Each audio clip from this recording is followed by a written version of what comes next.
نے دوسرے لوگوں کو اپنی محفلوں سے دور کر دیا. یہ ظلم یہ ستم جاری و ساری ہے نا. وصیت امیر المومنین اس ماہ رمضان میں آنے والی ہے. میری آپ تمام سے گزارش ہے کہ جو آپ کے علاقوں میں مساجد امام بارگاہ ہوں، قربتاً اللہ ان 18 وصیتوں کو امیر المومنین کی ایک بڑے پینہ فلیکس پہ بنوا کر اپنی امام بارگاہوں اور مساجد کے اندر لگائیں، تاکہ روز وہ مساجد امام بارگاہوں میں آنے والا ہر شیعہ اس کو پڑھے اور دیکھے امیر المومنین کی کون سی صفات میرے اندر موجود ہیں، ان وصیتوں میں سے کون سی ایسی چیز ہے جس پہ میں عمل کر رہا ہوں. 5 وصیتیں میں بتا دیتا ہوں، جوان بیٹھے ہیں یاد رکھیے گا. امیر المومنین پہلی وصیت کہتے ہیں، اے بیٹا حسن اور حسین، خانہ خدا کو ویران مت ہونے دینا.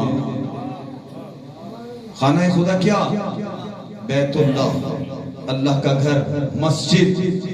ہم نے اپنی مسجدوں کی حالت دیکھی ہے، ایک پیش امام 2 آدمی پیچھے نماز پڑھ رہے ہوتے ہیں. بولتے تو چلے جائیں، یہی ہے نا سب کچھ. جس کو امیر المومنین کہہ رہے ہیں بیٹا حسن اور حسین، ان مسجدوں کو ویران مت ہونے دینا.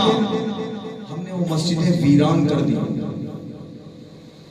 دوسرا امام فرما رہے ہیں، بیٹا حسن اور حسین، قرآن کے ساتھ متمسک رہنا. اگر تم نے اس کی طرف سے غفلت برتی تو کہیں ایسا نہ ہو دوسرے اس پر سبقت لے جائیں. کتنے شیعوں کے گھروں میں روزانہ قرآن کھلتا ہے، کتنے شیعہ روزانہ قرآن پڑھتے ہیں. پڑھا جاتا ہے. جس امام کے نعرے مارتے ہیں بڑے کھڑے ہو کے اور جوش میں، اور آپ کو حال چڑھ جاتے ہیں اور جذبات میں بہہ جاتے ہیں چاروں طرف، اس امام کا کہنا مانا کبھی؟ کتنے ایسے گھر ہیں شیعوں کے جنہوں کے اندر قرآن مجید باقاعدگی کے ساتھ پڑھا جاتا ہو. ہم نے قرآن کو بہترین کپڑوں میں سمیٹ کر، بہترین کپڑوں میں لپیٹ کر اتنی اونچی طاق پر رکھ دیا کہ وہاں کئی سالوں کے بعد جا کر ہاتھ جائے. یا وہ قرآن ماں باپ کے انتقال پہ نکلتا ہے، یا وہ قرآن بچوں کی شادی میں سائے کے لیے اترتا ہے. قرآن مردہ لوگوں کے لیے نہیں، قرآن زندہ لوگوں کی ہدایت کے لیے آیا ہے. قرآن منبع نور ہے، ہدایت کا سرچشمہ ہے. قرآن ہمیں بتاتا ہے کیا ٹھیک ہے کیا غلط ہے، کون صحیح ہے کون غلط ہے، کس نظام میں رہنا ہے اور کس نظام میں نہیں رہنا. زندگی کو گزارنے کا ڈھنگ کیا ہے قرآن بتاتا ہے. یہ وہ کتاب ہے دنیا کی سب سے قیمتی جو روز محشر ہماری شفاعت ہے، ہماری نجات ہے. یہ وہ قرآن ہے جس کے بارے میں حدیث ثقلین ہے. رسول اللہ فرما رہے ہیں، میں تمہارے درمیان 2 گراں قدر چیزیں چھوڑ کر جا رہا ہوں، ایک قرآن اور ایک اہل بیت. دونوں کے ساتھ متمسک رہنا. ایک کو بھی چھوڑ دیا تو گمراہ ہو جاؤ گے.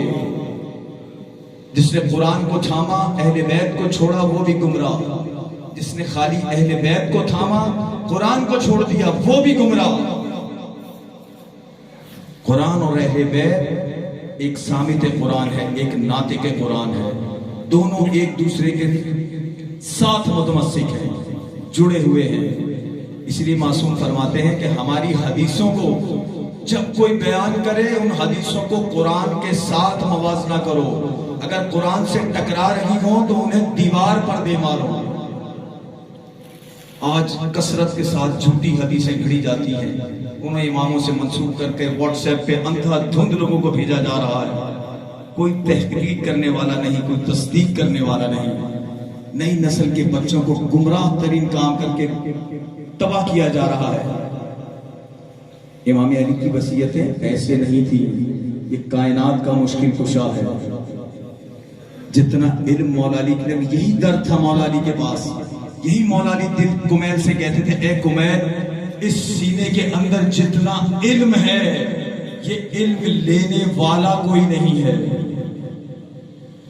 آج ہمارا بھی یہی عالم ہے کہ ہم بات تو کرتے ہیں کہ ہم علی کے ماننے والے ہیں، مگر جب کردار دیکھیں اپنا، جب اپنے سیرت پہ جاتے ہیں، جب اپنے افکار پہ جاتے ہیں، جب اپنی چال چلن پہ جاتے ہیں، تو ہمارا اور علی کا رشتہ کروڑوں میل دور نظر آتا ہے.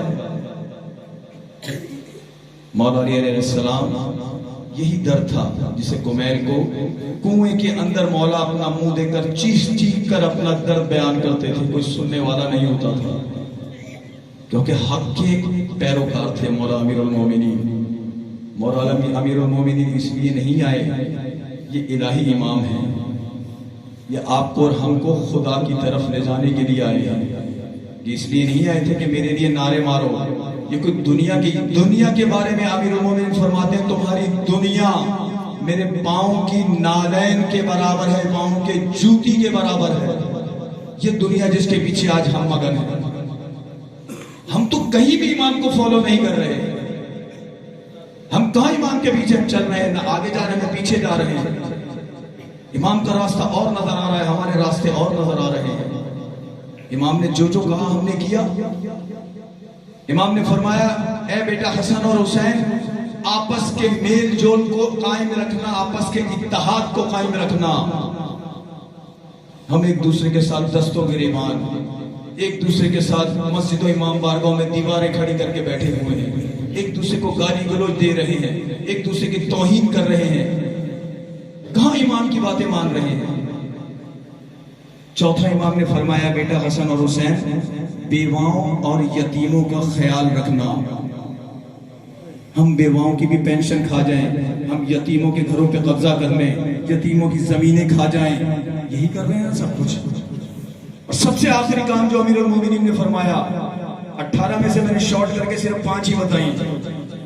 امیر المومنین فرماتے ہیں بیٹا حسن اور حسین، امر بالمعروف و نہی عن المنکر کرتے رہنا۔ امر بالمعروف کیا یعنی؟ برائیوں سے روکتے رہنا، لوگوں کو کوئی برا کام ہو اس سے روکتے رہنا۔ اگر تم نے یہ کام نہ کیا تو تم پر اشرار کی حکومت نافذ ہو جائے گی اور پھر تمہاری دعائیں بھی قبول نہیں ہوں گی۔ آج ہم کیا کر رہے ہیں؟ چھوٹی چھوٹی برائیاں بڑھ کر آج کتنی بڑی بڑی برائیاں کر دی۔ وہ برائیاں بڑھ چکی نا، وہ آپ کی نسلوں میں قائم ہو گئی۔ کتنی بڑی توہین ہے کہ ہمارے رسول اللہ کی حدیث، کائنات کے رحمت للعالمین فرما رہے ہیں العلماء ورثۃ الانبیاء، علماء انبیاء کے وارث ہیں۔ اور ہر پستی میں گرا ہوا انسان کھڑے ہو کے علماء کو گالیاں دینا شروع کر دیتا ہے۔ یہ علماء کو گالیاں نہیں دے رہے، یہ رسول اللہ کو نعوذ باللہ گالیاں دے رہے ہیں، یا ائمہ معصومین کو گالیاں دے رہے ہیں جو کہ علم سے آشنا نہیں ہے۔ علی امام ہے، امام عادل ہے۔ مولا علی فرماتے ہیں لوگوں کے حکمرانوں سے لوگوں نے نفرت ان کے ظلم کی وجہ سے کی، اور مجھ علی سے نفرت لوگوں نے میرے عدل کی وجہ سے کی۔ جس کا امام اتنا بڑا عادل ہے، وہ ایک بے نمازی کو جنت میں کیسے لے جائے گا؟ وہ ایک قرآن سے دور رہنے والے کو جنت میں کیسے لے جائے گا؟ سوال بھی پیدا نہیں ہوتا۔ تصورات کی دنیا سے نکلیں، نعروں کی دنیا سے نکلیں، عملی میدانوں میں دیکھیں علی کے ساتھ کہاں کھڑے ہیں۔ استاد پروفیسر سید جعفر زیدی علی اللہ مقاموں کا بڑا خوبصورت ایک جملہ تھا، میں چلا ہوں علی سے۔ خاموش کیوں ہو گئے؟ ایسی باتیں سنتے نہیں نا۔ ایسی باتیں اس لیے نہیں سنتے کہ پیشہ ور کبھی ایسی باتیں کریں گے نہیں۔ پیشہ وروں کو جو نوٹ دکھائے ہوں گے وہ ان کے مطابق بات کریں گے آپ سے۔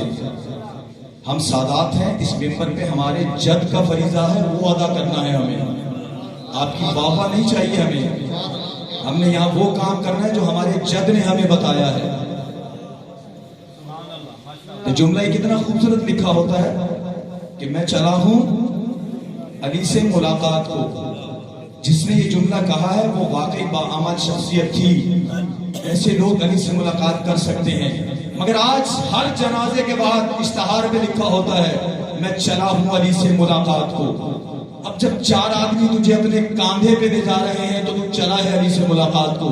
جب تو زندہ تھا تیرے اٹھنے میں کہاں علی تھا، تیرے بیٹھنے میں کہاں علی تھا، تیرے کردار میں کہاں علی تھا، تیری سیرت میں کہاں علی تھا، تیرے گھر میں کہاں علی تھا، تیری فکر میں علی کہاں تھا؟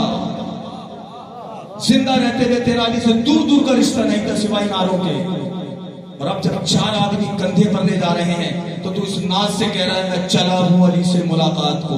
تو نے کیا کیا تھا جو تو چلا ہے علی سے ملاقات کو؟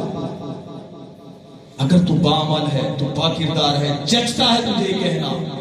ایسا باعمل شخص جب آتا ہے لحد میں تو مولا اس کی زیارت ہر کسی کی نہیں آتے. یہ جو سپنے ہر قسم کے دکھاتے ہیں نا، یہ سپنے ہیں، صرف خیالی باتیں ہیں.